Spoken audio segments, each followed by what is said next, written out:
Light skin versus dark skin and colorism in black communities. As we all know, there is a color dynamic in the black community.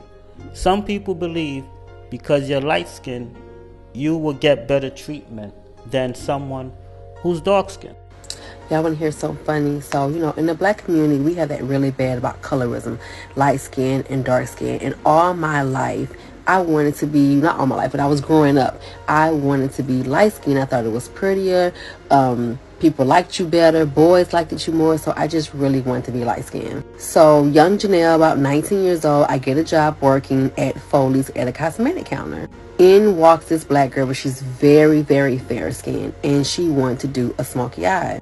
I was new to makeup and I didn't know how to do that. So I asked my counter manager, and she was a white lady, and I asked her for help. And she took me to the side and she looked me in my eyes very serious and said, Janelle, I'm not trying to be whatever. I mean, she used that word, like, I'm not trying to be whatever, but black women cannot wear a smoky eye. It looks too harsh on them. And so I said, no, she's really light. Like she's not like me, she's better than me. She's light skinned. Don't you see? She can do it. She can wear this. She's light like white like you. And she said, no, you just don't get it. Black women cannot wear a smoky eye.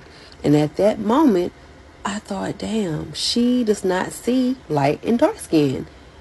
White people don't see us as being different shades. Like, that blew my mind. And I thought, all my life, here I am beating myself up, trying to be looked at as better, and me and that girl and her eyes was the same color. That tripped me out, man. It tripped me out. Like, it changed my whole perspective on it. But yeah, that happened. It's not really funny, kind of sad, but it happened. Do you remember the first time you heard the thing that you are referring to as colorism? The first time I had a little boo friend, actually his grandmother compared me to the color of a paper bag and said that I was too dark chocolate for him and he couldn't date me. And I said, what the hell? I literally was like, what does that mean? And I came home and I talked to my mama T about it. And she said, that's a definition of colorism. And I was like, well, what is... You know what I mean? It was like that moment. Okay. It affected me in a way where I was just always uncertain of how I looked. It started to define what beauty was to me. Okay. In the entertainment business, it manifested itself in constant comparisons. When it came to, like, my skin color, I was hearing everything left and right. Well, she's darker, or she's the darkest one in the group, or she's a really chocolate one. I would always hear that. Was there ever a time where you thought, maybe I should try a bleaching cream? I never actually thought to myself, I want to do a bleaching cream, as much as it was, I just want to be Mariah Shade. Because that was who I was looking up to. Gorgeous. She's gorgeous. Yeah. You're dancing around in fields with I was like, life looks beautiful. We've all seen what's happened over the last couple of years with the Black Lives Matter movement. However, we don't really see much about colorism, but it's a massive problem within our communities. It's been the said unsaid. I think that it makes a lot of people uncomfortable. And I think that if we make ourselves aware of it, then we can actually move on. I just saw a post that said the reason why a lot of light-skinned women didn't speak on the whole EK situation is because, like, they low-key all feel that way. And I've been thinking about this a lot lately, and this is such a nuanced conversation. I mean, not fucking really. But there's so many different perspectives that I've seen this from, right?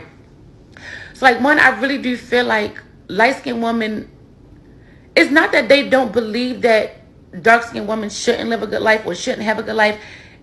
It's that they believe that dark-skinned women and brown-skinned women shouldn't have a better life than them. You know what I mean? And they start to look at you a little funny when your life gets progressively better and they're still stuck in the same place, or they don't have as much, or they don't get as much love, or they don't get as much you get what I mean? So I feel like inherently they all have that, like, damn, I'm better than her. I'm supposed to be seen as more valuable than her. Why the fuck does she get, and that, like, how, not even like really why, how did she get it before me? How is her life so, right? Okay, that's one perspective. But then, you know why I feel like light-skinned women also get kind of bitter and mad at dark-skinned or black-skinned women? It's because when you really think about it,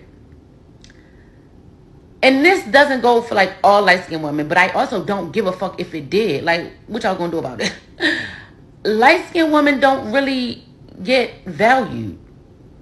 And again, this is not for everybody, but light-skinned women are seen as status symbols. They're seen as trophies. What do you do with trophies? You show them off for a little bit, and then you put them up on the shelf, right? And if you think about it, that's why light-skinned pretty girls, they go through so many men. Like, it's not that she's a hoe. It's just that she gets so much attention, and it never really works out with one. So she keep going on to the next nigga, on to the next, or allowing the next man to get her, or allowing the next man to pick her up and show her off until he's bored, and then he put up on the shelf, and that's it.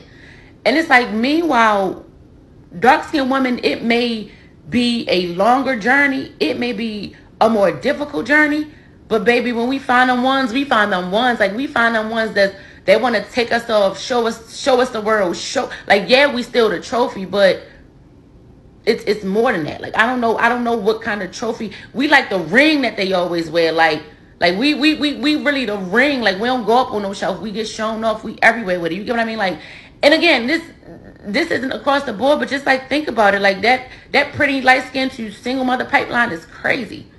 Meanwhile, dark skinned black women are out here we pasta and lobster with it. Like, and again, that's not. I don't know. I'm done.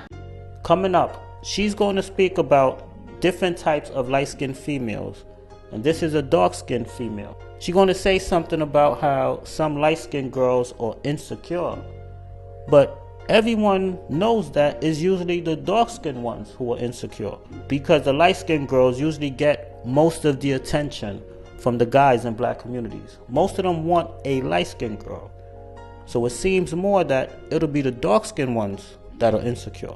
Alright, so there are two different type of light-skinned women. The first group of light-skinned women have learned that they are beautiful from themselves. Like, through self-love. They didn't wait for someone to tell them they were beautiful. They looked in the mirror and said, oh my God, I'm beautiful. I love myself. And these women usually have like very positive mothers that pour that love into them. Now, the second group of light-skinned women are the women who have gone through life being told that they are beautiful by everyone else, that they never had to really see it for themselves. These light-skinned women are put on a pedestal by, people in their family or people in society who have been horribly plagued by colorism, because we know that colorism runs deep in the African American, well, in a lot of communities, but we're talking about African American communities, and yeah, it runs deep. These are the effects of Willie Lynch. Look him up if you don't know who he is. So these women, they go through life, and everybody else is putting them on pedestals because they're light skinned, right? Telling them that you're so much more beautiful than dark skinned women, blah, blah, blah, blah. And then this woman at some point in her life comes in contact with a beautiful dark skinned woman. Now she's like questioning everything she's ever been told, because she's looking at this beautiful dark-skinned woman and comparing herself and thinking to herself, well, damn, she's beautiful. Hey, I may even feel like she's more beautiful than me, because women do that. Come on, like, let's be real.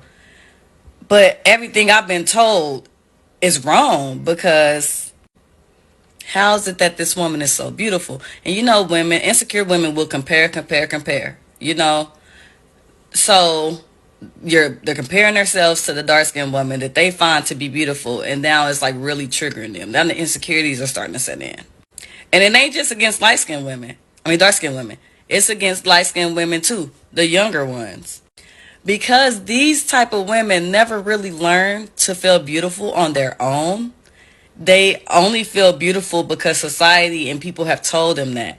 People are fickle. People change their mind. People are interested in the next new shiny thing that crosses their path. So when the young light-skinned chick comes in, oh my God, talking about insecure. Then they're real insecure because they're like, oh, well, people aren't giving them that attention anymore. The older you get, there's the next new young thing. So these women, the older they get, they go through a really big crisis because they are constantly in comparison. They're constantly comparing themselves to every woman, trying to feel beautiful, because when people quit telling them that, they don't know how to feel beautiful anymore because they never learned it on their own. They've been put on a pedestal due to trauma that the black community has experienced. And there is not all light-skinned women are like that. That's why I said there's two different types. Two different types. But if you are a darker skin tone, and I don't know why the argument on what's dark skin is eating y'all up so fucking bad, but back in the day, there was a brown paper bag rule, and if your skin was lighter than that paper bag, then you were considered to be light skinned, and you had the privileges of being light skinned. If your skin color was darker than that paper bag, you were considered to be dark. Because see, people argue with me all the time and tell me I'm not dark skinned. Baby, you can't tell me what I've experienced in life. I have experienced lots and lots and lots of colorism, and my skin is darker than that paper bag. And I guess I don't know. So you don't have to be Napita, how do I say her last name? Napita's color to be dark skinned. There are different levels and different shades. But literally back in the day when they started this war with colorism, they used a paper bag, a brown paper bag, to determine if you were light enough. But anyways, I say all of that to say Ekane is definitely one of those girls who never ever felt that she was beautiful. She let everybody else tell her she was beautiful. Baby, she shakes in the room when there's a naturally beautiful woman. It fucks her up. And the older she gets, it's just going to get worse. It's just going to get worse because, like I said, there's always going to be that new young girl on the block, and baby, she's going to spiral. Because if you put so much power behind the skin tone. Let me just say this real quick. If you're implying or saying that light-skinned people suffer from colorism, that's not true. Do light-skinned people get bullied and or called soft? Sure. The reason that light-skinned people get so many jokes made on them is because they benefit in society from having lighter skin. That's it. Sure, you can say light-skinned people experience racism, but when you have darker skin, you are treated worse in society, and that's a fact.